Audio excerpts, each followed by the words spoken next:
మీకు దెబ్బ తగిలి గతం మర్చిపోయారు కాబట్టి, మళ్ళీ మీకు దెబ్బ తగిలితే, మళ్ళీ మీకు ఆ గతం గుర్తుకొస్తుంది మామయ్య గారండి అని చెప్పేసి శాలిని అయితే అంటూ ఉంటుంది.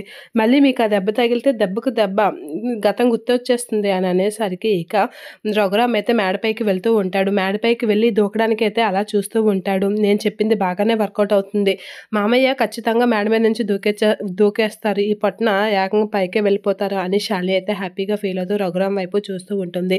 ఇక రఘురామ్ అయితే నేను ఈ మేడపై నుంచి దూకేస్తాను.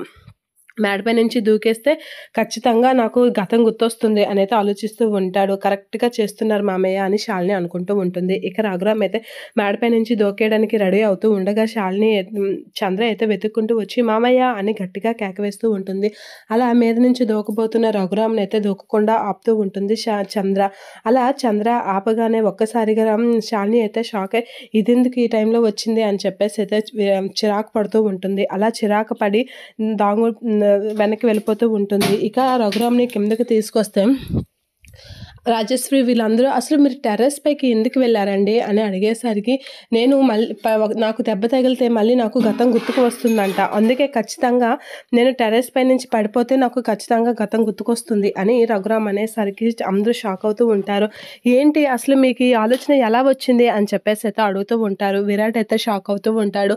ఇది మీకు అసలు టెర్రస్ పై నుంచి మీకు దెబ్బ తగిలితే గతం గుర్తుకొస్తుందన్న విషయం నీకు ఎవరు చెప్పారు నాన్న అని చెప్పేసి క్రాంతి అడిగేసరికి ఇక అలా చూస్తూ ఉండిపోతూ ఉంటుంది జగదీశ్వరి. ఇక శాలిని అయితే అమ్మో మామయ్య గారు నా పేరు చెప్పేస్తారా ఏంటా, ఎందుకంటే నేనే చెప్పాను కదా అనేది అనుకుంటూ కంగారు పడుతూ ఉంటుంది. అలా కంగారు పడగానే నాకు ఈ విషయం చంద్ర చెప్పింది అని చెప్పేసి అనేసరికి ఒక్కసారిగా శాలిని అయితే హమ్మయ్య అనేది అనుకుంటూ ఉంటాడు. ఏంటి చంద్ర చెప్పిందా అని జగదీశ్వరి వీళ్ళందరూ అయితే కోపంగా చూస్తూ ఉంటారు.